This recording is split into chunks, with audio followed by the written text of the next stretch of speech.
Olá, seja bem-vindo ao CONARAD, terceira edição EAD Plus, o maior congresso online e gratuito de radiologia do Brasil. Vamos discursar hoje sobre a RDC 330 de 2019, que dispõe sobre os requisitos sanitários para os serviços de radiologia. Eu sou o Ricardo Aparecido Saraiva Santos, físico e técnico em radiologia médica, mestrando em tecnologia nuclear, sócio-diretor da Proterrad Radiological Protection, docente dos cursos de graduação e pós-graduação do SENAC e EAD+. Atuo na área da saúde há mais de 20 anos, com as modalidades de raio-x, exames contrastados, tomografia computadorizada e ressonância magnética. E também palestro em eventos do setor. Falando sobre a resolução da diretoria colegiada, a famosa RDC 330, que foi em 20 de dezembro de 2019, né, começamos a trabalhar com a RDC, ela acabou extinguindo a resolução da diretoria colegiada 453, portaria 453 do Ministério da Saúde, e com certeza agregou muitos valores, né, para as modalidades às quais dispõe essa nova resolução. Agora, o que mudou, o que diferencia a 453 para a 330, a RDC 330. Então, muitos ainda têm bastante confusões em relação ao que mudou, ao que agregou de valores, e hoje nós vamos agora falar um pouco sobre o que mudou. Das disposições iniciais, do objetivo e da abrangência da RDC. No artigo 1º, estabelecer os requisitos sanitários para a organização e o funcionamento de serviços de radiologia diagnóstica ou intervencionista. E regulamentar o controle das exposições médicas ocupacionais e do público decorrentes do uso de tecnologias radiológicas diagnósticas ou intervencionistas. Resumindo, o que tem qual é o dispositivo desse artigo, né? Então, sempre, como todas as normativas sanitárias, elas descrevem um direcionamento para que os profissionais e todas as pessoas envolvidas, né, com o conteúdo da resolução trabalhem de certa forma, de maneira única. Ou seja, esses dispositivos fazem com que os profissionais estejam sempre se alertando aos posicionamentos impostos pela resolução, para que nós tenhamos aí uma doutrina, né, de trabalho com perfeição e uma logística favorável para todo o sistema. Do artigo 2º, essa resolução aplica-se a todas as pessoas jurídicas ou físicas de direito privado ou público, civis ou militares, envolvidas em prestação de serviços de radiologia diagnóstica ou intervencionista, fabricação e comercialização de equipamentos para utilização em radiologia diagnóstica ou intervencionista, bem como seus componentes e acessórios. Levando em questão o primeiro ponto, os prestadores de serviço de radiologia diagnóstica e intervencionista têm que atender a todos os atributos da resolução 330. Dos fabricantes e também dos que comercializam, né, produtos que vão abastecer toda a população de radiologia diagnóstica ou intervencionista, também tem que atender esses atributos, né, seja eles em controle de qualidade e seja eles em relação à própria prestação de serviço. A utilização de radiações em atividades de pesquisa e de ensino em saúde humana. Então, também, né, as instituições de ensino que trabalham também com equipamentos funcionais, aos quais realizam disparos, têm que atender a normativa, tanto na prestação de serviço de controle de qualidade, quanto com todos os atributos que conversaremos agora, de agora em diante, falando sobre proteção radiológica, cálculo de blindagem. E no parágrafo único, os serviços de radiologia veterinária diagnóstica ou intervencionista também devem atender a esse disposto, no tocante à proteção dos trabalhadores, né, dos profissionais que atuam ali no setor de radiologia e também de indivíduos do público, sejam eles aqueles que fazem a contenção, né, do próprio paciente veterinário e daqueles que atuam também na prática veterinária. Do projeto de blindagem, que é uma posição bastante interessante e tem que ser levada em consideração.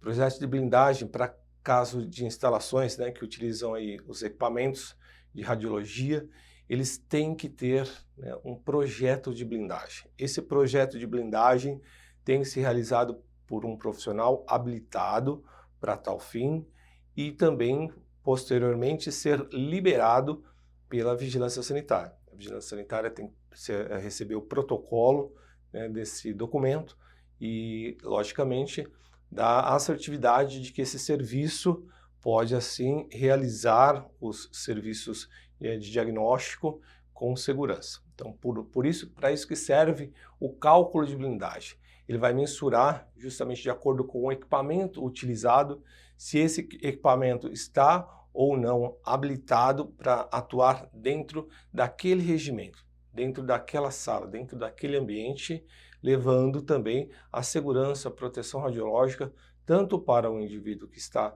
atuando com o equipamento, quanto para o indivíduo do público. Então, as classificações das áreas mediante ao cálculo de blindagem são bastante fundamentais para que, assim como as características do próprio equipamento, como um feixe de radiação, a distância de onde ele está fixado, quais os exames que serão atendidos para que eles possam ser feitos um cálculo de blindagem de acordo com a demanda. Tá?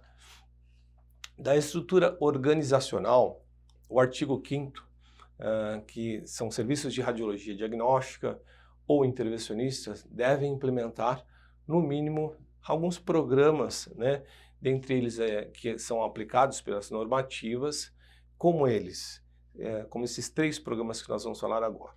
O Programa de Garantia de Qualidade, Programa de Educação Permanente para todos os profissionais e Programa de Proteção Radiológica, quando o serviço utilizar radiações ionizantes para fins, sejam eles diagnósticos ou intervencionistas. Tá?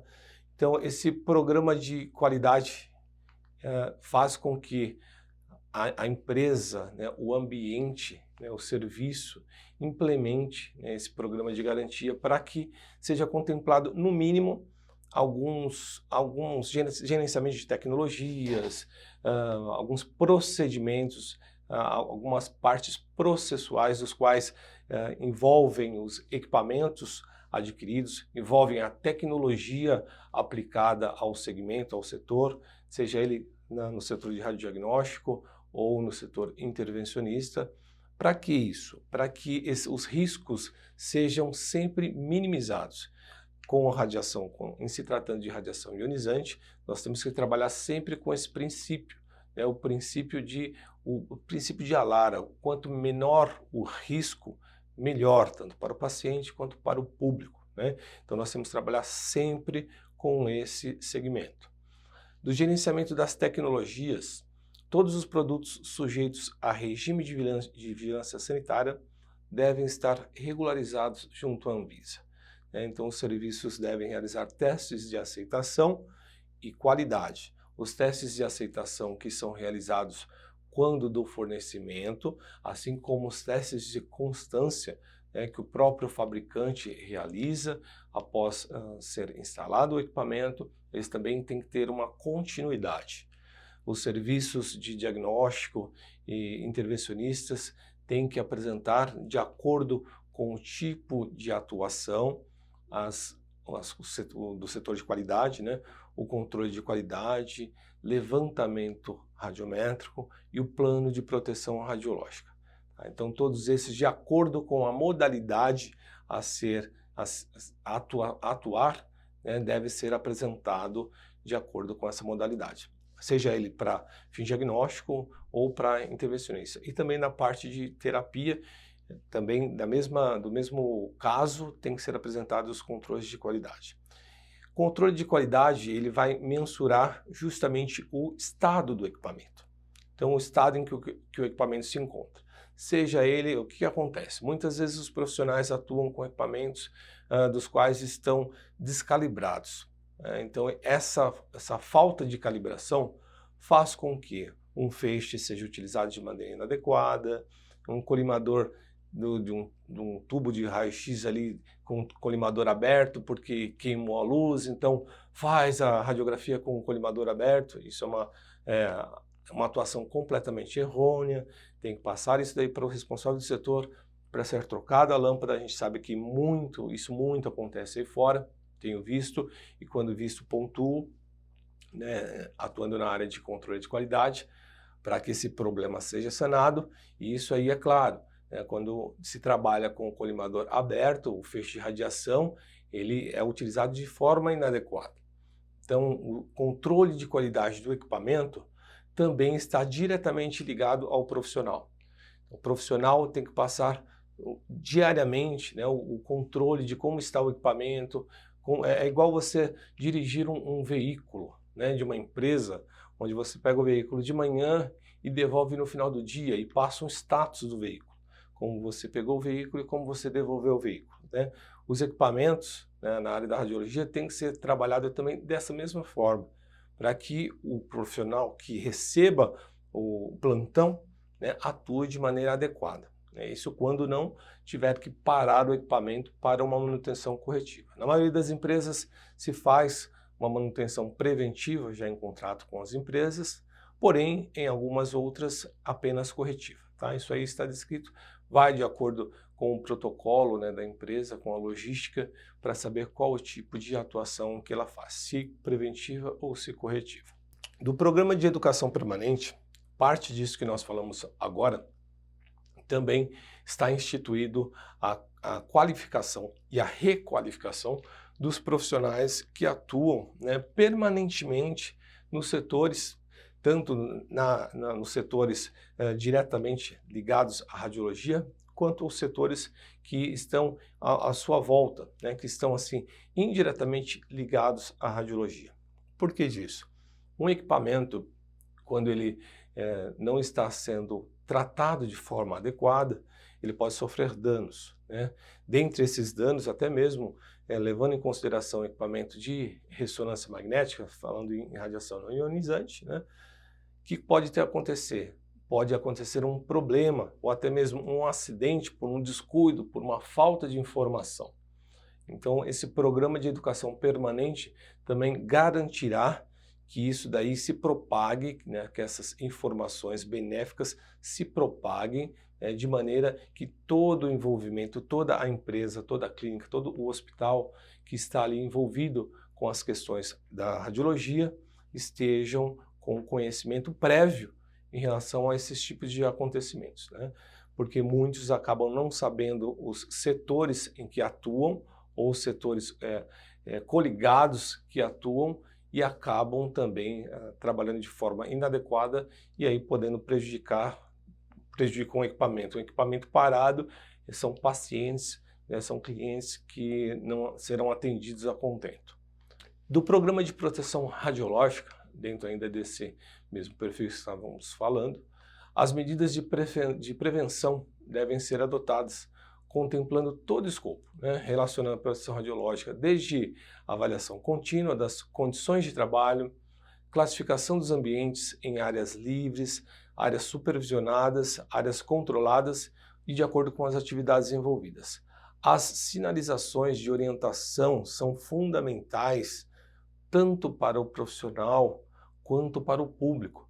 Muitas vezes, alguns profissionais ou até mesmo o público, né, o indivíduo do público, acabam adentrando a uma sala, a um ambiente por falta de sinalização. Como, por exemplo, uma sala de ressonância magnética, né? A própria portaria, a própria resolução, agora já nas instruções normativas, incluíram a ressonância magnética, que nós vamos falar um pouquinho mais para o final, e também a área de aviso, que muitos acabavam passando assim, sem perceber em que setor que estavam transitando e podendo acontecer aí algum tipo de acidente. Um acidente desde um nível, um grau baixo, um médio ou até um nível maior, né, diga-se de passagem. Então, quando se tem algum aviso, uma placa de sinalização, perigo, radiação, área controlada, área supervisionada, já nos desperta a atenção. E aí quando nos desperta a atenção, faz com que nós tenhamos a leitura. Então, opa, para ler, para ver o que está dizendo esse aviso. E aí, então, saber se é permitido ou não a passagem desse indivíduo por desse local, enfim, a própria transição, né, do indivíduo por aquele local. Alguns dos avisos, né, como um dos mais conhecidos aí no meio da radiologia, né, o trifólio da radiologia, que diz lá, né, perigo, radiação, área restrita, entrada somente de pessoas autorizadas. Isso aí já é uma coisa que quem está na radiologia já sabe o que diz, né? Já sabe que o que diz esse símbolo. Opa, aqui tem radiação no ambiente, não é que está com radiação emanando constantemente, né? Por quê? Porque vem logo após, né, para quem está na área da radiologia, sabe, para quem não está, precisa de um aviso um pouquinho mais enfático, né, como esse. Atenção, quando a luz vermelha estiver acesa, a entrada é proibida. Isso na porta da sala, na porta do ambiente de radiologia, seja ele da sala de raio-x, seja ele da sala de tomografia, de mamografia, enfim, a sala que emita radiação ionizante quando em funcionamento. Tá? Lembrando que a sala, o ambiente de raio-x, raio-x é justamente assim, né? Ele caminha com a velocidade da luz, da qual a gente não tem como visualizá-lo, né? Então não tem como percebê-lo, né? Então esse aqui é o problema. Então enquanto a luz estiver acesa, a entrada é proibida. Então quando a luz apagou, eu tenho que esperar minutos para poder entrar? Não. Por quê? A dissipação é instantânea. Por conta daquele cálculo de blindagem que foi falado que deve ser feito anteriormente, onde as paredes plumbíferas receberão esses feixes de radiação secundária e o absorverão, fazendo com que quem adentre na sala posteriormente não receba essa dose de radiação secundária. Lembrando que quando estando dentro da sala como acompanhante, ou o próprio profissional da radiologia que tenha que fazer alguma contenção no paciente, deverá utilizar todos os protetores plumbíferos possíveis, seja ele o óculos plumbífero, protetor de tireoide, o avental plumbífero, enfim, luvas, quando necessário, é interessante e obrigatório a utilização. Tá? Isso não é facultativo, é obrigatório. Em caso de dúvida, né, isso é um aviso para paciente gestante, em caso de dúvida, suspeita, né, ou gravidez confirmada, avise o profissional da radiologia. Por quê? Muitos pacientes acabam não sabendo, né, se está ou não gestante. Então, existem duas perguntas a serem realizadas, né? A primeira, está gestante? Não. Se não está gestante, maravilha, já sabe que não está gestante. Se vem aquela que, não sei, talvez, parou para pensar, coçou a cabeça, qual a data da última menstruação? Se coçou a cabeça novamente, solicita o retorno ao médico. Né? Solicita o retorno ao médico para que o médico reavalie a solicitação do pedido, para que não haja nenhum tipo de disparo acidental. Quando necessário realização de exames radiológicos para paciente gestante com proteção plumbífera, é interessante que a empresa tenha um protocolo de atuação, sendo que nesse protocolo de atuação esteja também a solicitação no pedido ou em algum campo, né, a solicitação da assinatura da paciente, dando ciência de que foi realizado o exame com proteção plumbífera. Mostrar para a paciente, olha, esse aqui é um protetor plumbífero que nós vamos utilizar para protegê-la, de acordo com a solicitação médica. Preciso que dê um visto para saber que está sendo utilizado. Por que isso? Justamente por proteção também. Porque se amanhã, depois, essa paciente sofrer algum problema, né, em relação à gestação, ela não justifique que tenha sido por conta da exposição de um exame radiológico. Então é justamente isso, é se precavendo e orientando a paciente no caso da exposição sobre a necessidade e orientação médica. Outros avisos também, né, estão disponíveis no ambiente na sala de radiologia. Paciente, exija e use corretamente vestimenta plumbífera para sua proteção durante o exame radiográfico. Não é permitida a permanência de acompanhantes na sala durante o exame radiológico, salvo quando estritamente necessário. Acompanhante, quando houver necessidade de contenção de paciente, exija e use corretamente vestimenta plumbífera para sua proteção durante o exame radiológico.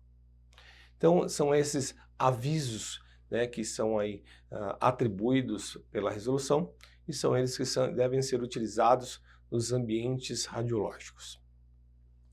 Da gestão de pessoal e do programa de educação permanente, no artigo 12, ele descreve: o serviço de saúde de que trata essa resolução deve possuir equipe multiprofissional dimensionada de acordo com o seu perfil de demanda e em conformidade com o estabelecimento nas demais normativas aplicáveis. O que quer dizer justamente esse artigo 12? Então, toda a equipe, né, multiprofissional. Então, a equipe multiprofissional, quando falamos de equipe multiprofissional, estamos falando dos profissionais da radiologia, os profissionais da enfermagem, os profissionais da fisioterapia, todos os profissionais que estão ali correlacionados, coligados, né, ao ambiente radiológico e que estão também ali nesse perfil de demanda. Artigo 13. O responsável legal deve designar formalmente um profissional legalmente habilitado para assumir a responsabilidade pelos procedimentos radiológicos de agora em diante, né, chamado de responsável técnico.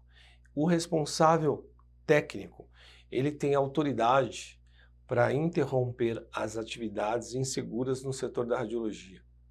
Então, seja ele estiver fazendo uma auditoria no setor de radiologia e verifica que um protocolo, seja ele um protocolo para exames triviais de raio-x, exames contrastados, exames de tomografia computadorizada, e esse protocolo não está atendendo às normativas de gestão da empresa, logicamente sempre embasadas na proteção radiológica. Poxa, estão realizando tomografia de crânio de uma criança com protocolo de adulto. O que está acontecendo aqui? Pode interromper e solicitar que seja refeito esse protocolo. E no momento que isso acontecer, tem que ser interrompido. Da mesma forma, um exame contrastado, né, que está sendo realizado em demasia, com dose de radiação, ele também pode interromper. Um exame intervencionista, um procedimento intervencionista, na hemodinâmica, enfim, né, um setor utilizando arco cirúrgico, onde os profissionais da medicina fazem com que os disparos sejam contínuos, o RT, que é o responsável técnico, também pode interromper e intervir. Por isso que é interessante saber que a resolução RDC ela não veio complicar, pelo contrário, ela veio agregar valores, né, alguns valores dos quais já obtínhamos com a 453, agora na RDC 330, eles enfatizam, né, e aprimoram. Essa é a realidade. Poxa, são muitas folhas para se ler. O que estamos apresentando aqui hoje a você é justamente isso, um breve relato do que é a RDC 330. Então, é interessante dar uma lida em todo o material para que saiba ponto a ponto. Fizemos aqui estamos fazendo um breve relato da portaria, senão a aula aqui ia ficar muito tempo para falar apenas de portaria. Mas é interessante que os pontos cruciais estão sendo apontados. O responsável legal deve designar um supervisor de proteção radiológica. Esse supervisor de proteção radiológica tem que ser um membro da equipe, né, de envolvimento às técnicas radiológicas, onde ele vai justamente dar a doutrina para os profissionais que atuam na área. Ele também, da mesma forma que o RT, ele pode intervir na atuação direta desses profissionais, né, fazendo com que se tome a medida exata de atuação com as técnicas radiológicas. Esses responsáveis, tanto o RT quanto o supervisor de proteção radiológica podem e devem ter substitutos, por conta de que, numa possível ausência, eles assumam integralmente, da mesma forma, o cargo, naquele momento, as atuações dos respectivos, RT ou do supervisor de proteção radiológica, tá? Então, o supervisor das aplicações das técnicas radiológicas justamente é o supervisor de proteção radiológica, que é instituído pelo Conselho e também instituído pela RDC 330.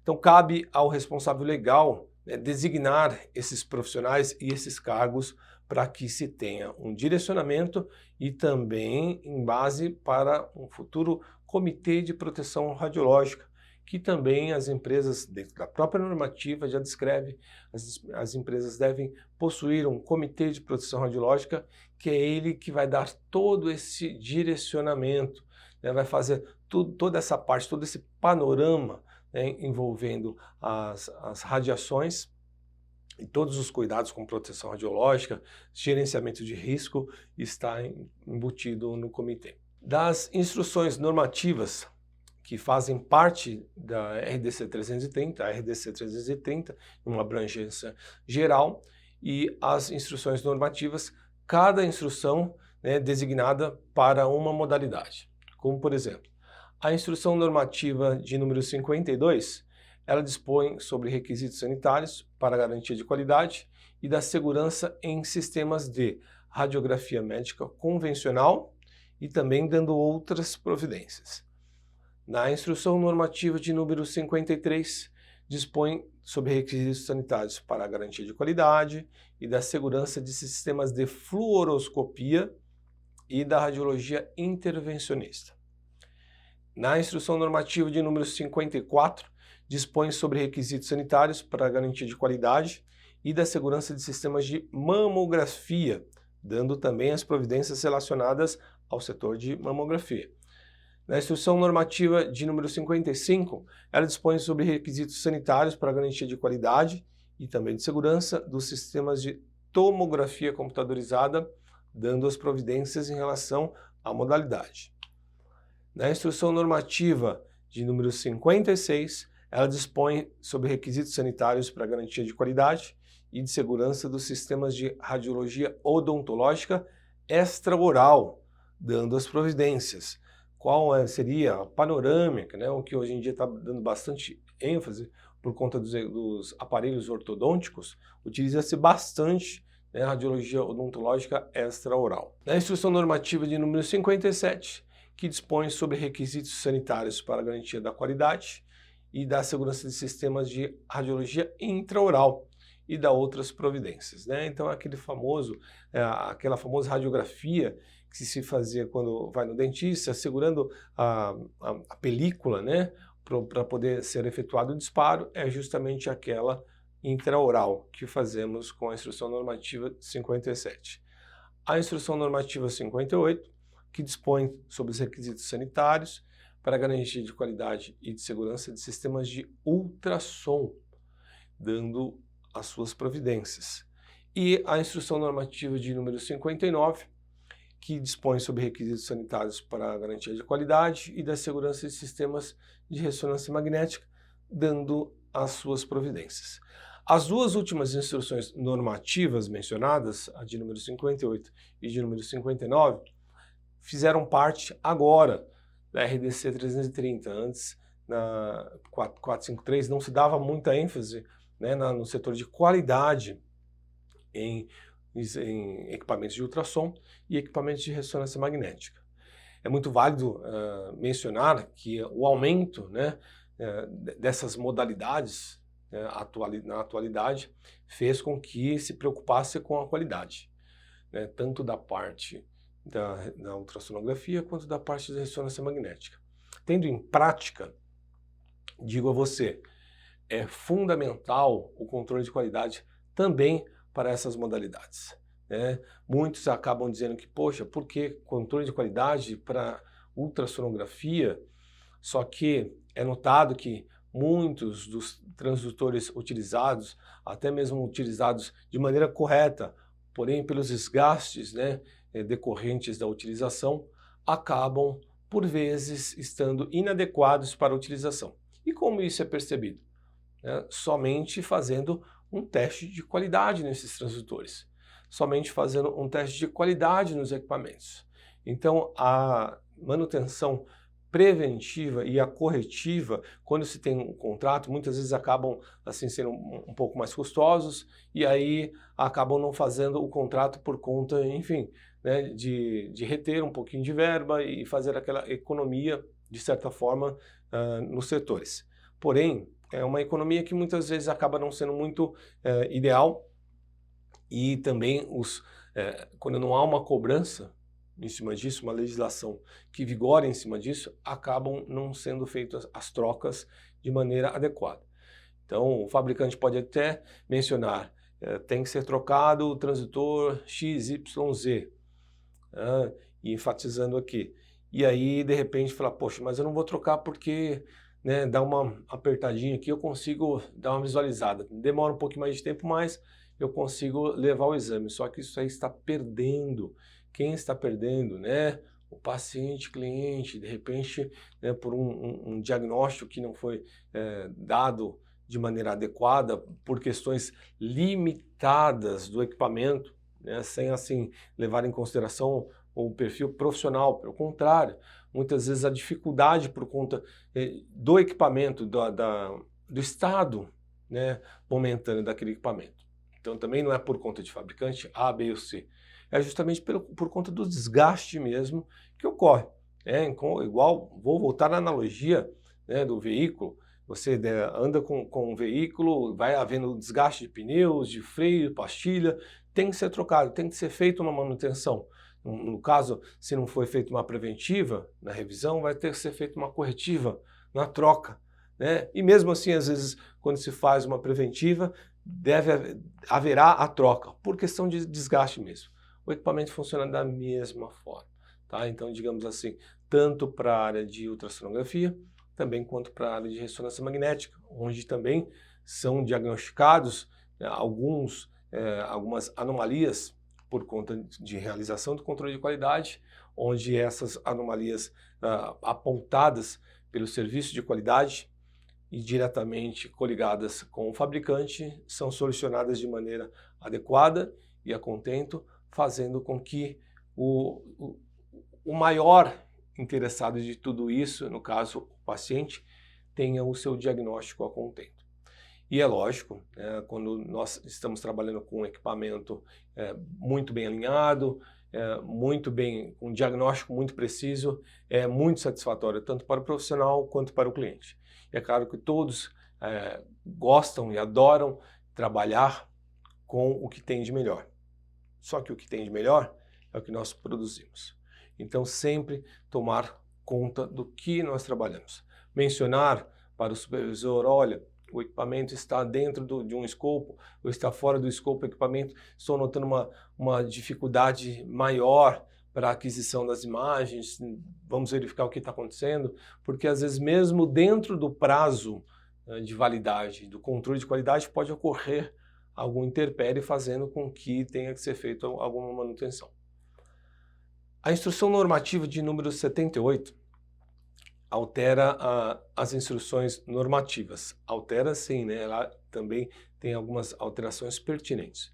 Porque quando do decreto, né, da RDC, em dezembro de 2019, algumas coisas ainda ficaram meio que pendentes. E aí, por isso, no final do ano de 2020, foram feitos alguns ajustes e instituída a instrução normativa de número 78, que descreve algumas alterações, não revoga tudo, né? Ela descreve algumas alterações, porém, tudo que está descrito na RDC 330 e nas instruções normativas revogam, né, de maneira assim a agregar valores para o nosso dia a dia.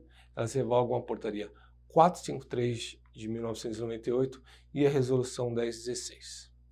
Então, é interessante manter sempre atualizado com as normativas para que se possa realizar os exames de acordo e atender às normativas de acordo com o que é necessário.